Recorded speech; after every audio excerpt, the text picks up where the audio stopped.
दोस्तों कहते हैं कि बहू घर की लक्ष्मी होती है। अगर घर में संस्कारी बहू आ जाए तो वो घर को स्वर्ग बना देती है, और अगर बच्चलन बहू आ जाए तो घर को शमशान भी बना देती है। आज की कहानी एक ऐसी ही महिला की है जो एक करोड़पति खानदान की बहू थी। उसके ससुर के पास करोड़ों की संपत्ति थी। एक दिन की बात है, बहू अपने प्रेमी के साथ अपने ही घर में शारीरिक रिश्ते बना रही थी। तभी अचानक ससुर ने आके उन दोनों को देख लिया। फिर ससुर ने उन दोनों को काफ़ी डांटा और समझाया भी, लेकिन बहू अपनी ये बेइज्जती बर्दाश्त न कर सकी। उसके कुछ दिनों के बाद में उसने अपने ससुर की हत्या कर दी। बहू ने उनकी कुछ इस तरह से हत्या की थी कि वो नॉर्मल मौत लगे, यानी कि नेचुरल डेथ लगे। लोगों ने उनका अंतिम संस्कार कर दिया, किसी को कुछ पता नहीं चला। इसके बाद में बहू अपने प्रेमी के साथ लगातार शारीरिक रिश्ते बनाती रही और अपने घर में बुलाती रही। कुछ दिनों के बाद में पति को जब इस बात की खबर का पता लगा, भनक लगी, तो पति ने भी इसका विरोध किया। लेकिन बहू को अपने पति का इस तरह का विरोध करना बिल्कुल भी अच्छा नहीं लगता था। अब बहू ने सोच लिया कि मुझे अपने पति को भी रास्ते से हटाना है। उसने अपने प्रेमी को अपने ही पति को मारने के लिए 3 लाख रुपए की सुपारी दी। उसके प्रेमी ने कई कोशिशें की इसके पति को मारने की, लेकिन वो कामयाब नहीं हो सके। जब उसका प्रेमी कामयाब नहीं हो सका तो उस पत्नी ने अपने पति की खुद हत्या कर दी।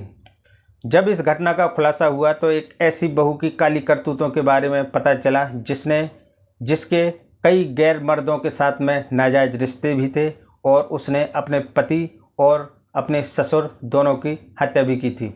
ये आखिर बहू कौन है और क्या है पूरा मामला, आइए शुरू से समझते हैं। नमस्कार दोस्तों, मेरा नाम है सुशील कुमार और आप देख रहे हैं कहानी जनता की। दोस्तों आपसे रिक्वेस्ट है, अगर आपने अभी तक चैनल को सब्सक्राइब नहीं किया है तो आप चैनल को सब्सक्राइब कर लें। आपको इस चैनल पर इसी तरह की सच्ची कहानियाँ और नई नई कहानियाँ सुनने को मिलती रहेंगी। दोस्तों ये कहानी है उत्तर प्रदेश के कानपुर की, जहाँ पर एक किशोर चंद्र त्रिपाठी नाम के व्यक्ति रहते थे। वो एक पुलिस विभाग में लिपिक के तौर पर कार्यरत थे और उनकी पत्नी भी पुलिस विभाग में एक फूड इंस्पेक्टर के तौर पर काम करती थी।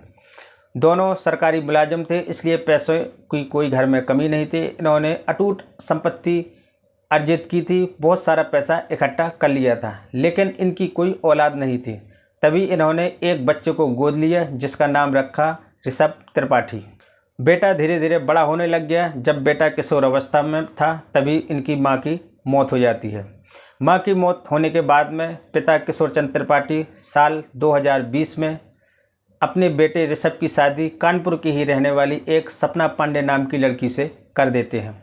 हालांकि सपना और ऋषभ की उम्र में काफ़ी अंतर था। सपना अपने पति ऋषभ से तकरीबन 15 से 16 साल छोटी थी। ऋषभ में एक और कमी थी कि वो डायबिटीज का मरीज था और साथ में वो शारीरिक रूप से काफ़ी हेल्दी यानी कि मोटा भी था। बात है 27 नवंबर 2022 की। पति ऋषभ को एक शादी की पार्टी में जाना था। ऋषभ शादी को अटेंड करने के लिए चला जाता है, और जब वहाँ से वापस लौटता है तो रास्ते में एक सुनसान जगह पर उस पर कुछ लोगों ने जानलेवा हमला किया। उस जानलेवा हमला में ऋषभ गंभीर रूप से घायल हो गया। वो मदद के लिए लोगों को चिल्लाया। फिर वहाँ पे कुछ लोग आए। उन लोगों को आते हुए देख हमलावर उसको वहीं पे छोड़ के भाग गए। लोगों ने ऋषभ को हॉस्पिटल में भर्ती कराया। समय पर उसका इलाज हो गया, यानी डॉक्टरों ने समय पर उसका इलाज ट्रीटमेंट कर दिया, जिसकी वजह से उसकी जान बच गई। पुलिस ने जब इस मामले की छानबीन की, ऋषभ की पत्नी से जब इस बारे में पूछा तो ऋषभ की पत्नी ने एक नाम बताया, रामकृष्ण विश्वकर्मा। पत्नी ने बताया कि रामकृष्ण विश्वकर्मा ने ये हमला कराया हो सकता है, क्योंकि उससे हमारा पैसों का लेन देन का झगड़ा काफ़ी दिनों से चल रहा था। पुलिस ने रामकृष्ण विश्वकर्मा को गिरफ्तार कर लिया और उससे पूछताछ की। काफ़ी कड़ाई से पूछताछ की, लेकिन रामकृष्ण विश्वकर्मा ने कुछ भी बताने से इनकार कर दिया और कहा कि मेरा इस हमले में कोई हाथ नहीं है, मुझे जानबूझकर फंसाया जा रहा है। पुलिस ने हर एंगल से जांच की, लेकिन उसमें रामकृष्ण विश्वकर्मा का कोई भी सबूत नहीं मिल रहा था। अचानक 3 दिसंबर के दिन पुलिस को जानकारी मिली कि ऋषभ की मौत हो चुकी है। अब ये बड़ा मामला बन चुका था, क्योंकि ऋषभ पर शुरुआत में हमला हुआ, उसके बाद में उसकी मौत भी हो गई। अब पुलिस ने इस मामले को गंभीरता से लेना शुरू कर दिया। पुलिस ने इस मामले की हर तरीके से जांच की, सभी एंगल से जांच की, लेकिन उसको कोई भी क्लू मिल नहीं रहा था। अब पुलिस ने फिर इस मामले की शुरू से जांच की जहां पे ऋषभ पर हमला हुआ था। पुलिस ने उस जगह के सारी जितने भी वहां पर मोबाइल एक्टिव थे सभी की जांच की। सबसे लास्ट में वो 2 नंबर पर उनकी जांच आके रुकी, यानी कि उन्होंने 2 नंबर शॉर्टलिस्ट किए। जब उन 2 नंबर की उन्होंने जांच की, उनका CDR निकलवाया और उनको सर्विलांस पे डाला, तो उनके तार कहीं ना कहीं ऋषभ की पत्नी सपना से मिलते हुए नजर आए। अब पुलिस का पूरा ध्यान सपना यानी कि ऋषभ की पत्नी सपना पर चला गया और पुलिस ने सपना के मोबाइल के कॉल डिटेल निकलवाई, CDR निकलवाई और उसकी लोकेशन भी निकलवाई। इसके बाद में उसके व्हाट्सएप चैट जो उसने किए थे वो भी चेक किए। तब पूरा मामला एकदम से पलट गया और पूरा मामला शीशी की तरह साफ पुलिस को देखने लगा। पुलिस ने सपना को और उसके 3 साथियों को गिरफ्तार कर लिया और उनको लेकर थाने आई। शुरुआत में सपना ने इस बारे में कुछ नहीं बताया, ना ही उसके साथ 3 और लोगों को गिरफ्तार किया था उन्होंने कुछ बताया। लेकिन जब पुलिस ने सख्ती से पूछताछ की तो इन्होंने सभी ने एक एक करके अपना अपना राज जो इनके दिल में अपना ये छुपा के बैठे थे इन्होंने उगलना शुरू कर दिया। पुलिस की पूछताछ में सपना ने बताया कि वो ऋषभ से शादी नहीं करना चाहती थी, सिर्फ उसने उसके पैसों को देखकर ही शादी की थी। वो ऋषभ को पसंद नहीं करती थी। वो अपने कॉलेज के दोस्त अपने प्रेमी के साथ रहना चाहती थी और ऋषभ की संपत्ति भी हड़पना चाहती थी, लेकिन उसकी चाल कामयाब नहीं हो सकी और वो पुलिस की जाल में आकर फंस गई। सपना ने बताया कि जब वो कॉलेज में पढ़ती थी तभी उसका संपर्क, उसका प्रेम संबंध एक राज कपूर गुप्ता यानी कि राजू गुप्ता के साथ में हो गया था और वो उसी से प्यार करती थी। शादी के बाद भी वो उसके संपर्क में रहती थी और जब भी उसको मौका मिलता था वो उसको अपने घर बुलाती थी और उसके साथ फिजिकल रिलेशन भी बनाती थी। एक दिन ससुर ने बदकिस्मती से हम दोनों को रंगे हाथ पकड़ लिया। मैं और मेरा प्रेमी दोनों आपत्तिजनक हालत में थे। हम दोनों शारीरिक रिश्ते बना रहे थे। ससुर ने हम दोनों को बहुत डांटा और समझाया भी, लेकिन उस दिन के बाद से राजू ने मेरे घर आना बंद कर दिया। इस बात का मुझे बहुत दुख था क्योंकि मैं अपने प्रेमी राजू को खोना नहीं चाहती थी और मेरा ससुर हम दोनों के बीच में दीवार बन के खड़ा था।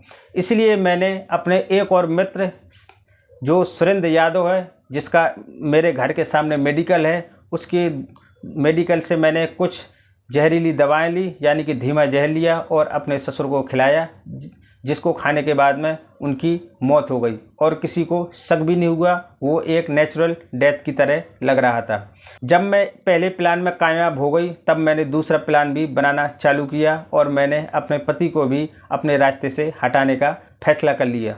मैंने अपने प्रेमी राजू गुप्ता को अपने पति को मारने के लिए 3 लाख रुपए की सुपारी दी। राजू ने सुपारी ले ली और अपने एक दोस्त सत्येंद्र यादव के साथ में मिलकर मेरे पति का हत्या करने का वो प्लान बनाने लगे। उन्होंने कई बार कोशिश की लेकिन वो हर बार असफल हो रहे थे। फिर एक दिन मैंने अपने प्रेमी को बताया कि 27 नवंबर 2022 के दिन मेरा पति यानी कि ऋषभ एक शादी की पार्टी में जाने वाला है। तभी इसी मौके को देखकर प्रेमी राजू और उसका दोस्त सत्येंद्र यादव ये दोनों उसी रास्ते में एक सुनसान जगह पर खड़े हो गए। जब ऋषभ उस शादी में पहुंचा तो वो एक स्कूटर पर गया था। उसने स्कूटर बाहर खड़ा कर दिया और अंदर शादी में शामिल होने के लिए चला गया। उसी का मौका देखते हुए प्रेमी राजू ने और सत्येंद्र ने उसके स्कूटर में सूजा घुसाकर उसको पंचर कर दिया। इसके बाद में जब ऋषभ शादी से लौटकर आया तो उसने देखा कि उसका स्कूटर पंचर है। उसने स्कूटर को खींचकर अपने घर जाने लगा क्योंकि घर उसका उस शादी की जगह से नज़दीक ही था। जैसे ही वो सुनसान रास्ते में पहुंचा तभी प्रेमी राजू और उसके दोस्तों ने उस पर हमला कर दिया। उस पर धारदार हथियारों से हमला किया गया था। हमला काफ़ी ज़ोरदार किया गया था, लेकिन कुछ लोगों के आने की वजह से वो ऋषभ को वहीं पर छोड़ के भाग गए और उसके बाद में जब ऋषभ को हॉस्पिटल में भर्ती कराया तो वहां डॉक्टरों ने उसकी जान बचा ली। जैसे ही इस घटना के बारे में पत्नी सपना को पता चला वो सीधे हॉस्पिटल पहुंच गई। जैसे ही हॉस्पिटल पहुंची तो उसके प्रेमी का एक मैसेज आया और मैसेज में लिखा हुआ था कि काम हो गया है, लेकिन सपना ने यहां से रिप्लाई किया कि वो तो जिंदा है। इसके बाद में ऋषभ का डॉक्टरों ने इलाज किया और अगले 3-4 दिनों में ऋषभ ठीक होकर अपने घर भी वापस आ गया। अब सपना ने सोचा कि मुझे ही कुछ करना पड़ेगा। सपना के घर के पास में ही एक आशा मेडिकल था जिसके मालिक का नाम था सुरेंद्र यादव। इस सुरेंद्र यादव के साथ भी सपना के नाजायज रिश्ते थे, वो इसके साथ भी शारीरिक रिश्ते बनाती थी। जब उसने अपने ससुर की हत्या की थी तब इसी सुरेंद्र यादव ने उसको धीमा जहर दिया था, जिसको देने के बाद में उसके ससुर की हत्या हो गई थी। सुरेंद्र यादव को सपना के हर षड्यंत्र के बारे में पूरी जानकारी थी और वो इसके साथ मिला हुआ था। ऋषभ डायबिटीज़ का मरीज था, इसलिए उसकी लगातार नियमित दवाएं चलती रहती थी और बाहर जो एक आशा मेडिकल था जिसके मालिक का नाम था सुरेंद्र यादव, इसके यहाँ से भी दवाएं वो लेता रहता था। बात है 3 दिसंबर 2022 की। सपना सुरेंद्र यादव के मेडिकल से एक जहर का इंजेक्शन लाई। उस दिन पति ऋषभ को एक ग्लूकोज की बोतल लगनी थी क्योंकि उसको शुगर कंट्रोल करने के लिए नियमित दवाएं देनी पड़ती थी, इसीलिए उस दिन एक ग्लूकोज की बोतल लगनी थी। सपना ने मौका देखते ही जहर का इंजेक्शन उसी ग्लूकोज की बोतल में लगा दिया। थोड़ी ही देर के बाद में ऋषभ तड़पने लग गया। जब वो तड़प रहा था तो सपना ने अपने प्रेमी राजू को वीडियो कॉल की और अपने पति को तड़पता हुआ दिखाया। प्रेमी राजू ने कहा कि तुम इसको हॉस्पिटल लेके जाओ और ध्यान रहे कि इसको ले जाने में कम से कम आधा से पौना घंटा लग जाना चाहिए। अगर ये समय पर मेडिकल हॉस्पिटल पहुंच गया तो डॉक्टर इसको बचा लेंगे। पत्नी सपना अपने पति ऋषभ को हॉस्पिटल लेके जाती है। जब वहां पर जाती है तो डॉक्टर इसके पति को मृत घोषित कर देती है, यानी कि हॉस्पिटल पहुंचने के पहले ही ऋषभ की मौत हो चुकी थी। डॉक्टरों ने जब ऋषभ का पोस्टमार्टम किया तो पता चला कि इसके जो ऑर्गन थे वो फेल हो चुके थे और इसके फेफड़े और लीवर में काफ़ी ज़्यादा जख्म थे, यानी कि वो डैमेज हो चुके थे, जिसकी वजह से इसकी मौत हो गई। ऋषभ की मौत के बाद में सपना ने जमकर एक्टिंग की। उसका रो रो का बुरा हाल था और वो बार बार बेहोश भी हो जा रही थी। लगातार 3 दिन तक उसने ड्रामा किया, एक्टिंग की, ताकि समाज और पुलिस को वो गुमराह कर सके। लेकिन उसका ये ड्रामा और एक्टिंग ज़्यादा दिनों तक काम नहीं आई और पुलिस ने इसकी काली करतूतों का पर्दाफाश कर ही दिया। पुलिस ने सपना के अलावा 3 और लोगों को गिरफ्तार किया। सपना का जो प्रेमी था राजू गुप्ता, और राजू गुप्ता का जो एक दोस्त था जिसका नाम था सत्येंद्र विश्वकर्मा, और सपना पांडे का एक और प्रेमी था जो मेडिकल वाला था जिसका नाम था सुरेंद्र यादव। इन तीनों को और सपना को पुलिस ने गिरफ्तार करके जेल भेज दिया। दोस्तों, आपकी इस सपना पांडे नाम की लड़की के बारे में क्या राय है, कमेंट करके ज़रूर बताएं। दोस्तों, आपको ये कहानी सुनाने का मकसद किसी को परेशान करना या किसी को बदनाम करना बिल्कुल नहीं है, बल्कि आपको जागरूक करना है। दोस्तों, अगर आपको इसी तरह की कहानियाँ सुननी पसंद है और आप सुनना चाहते हैं तो प्लीज़ आपसे रिक्वेस्ट है कि आप हमारे चैनल को सब्सक्राइब जरूर करें और बेल आइकन के बटन को दबाएं और उसके ऑल पर सेट करें। दोस्तों, फिर मिलेंगे एक नई वीडियो में एक नई सच्ची कहानी के साथ। तब तक के लिए नमस्कार।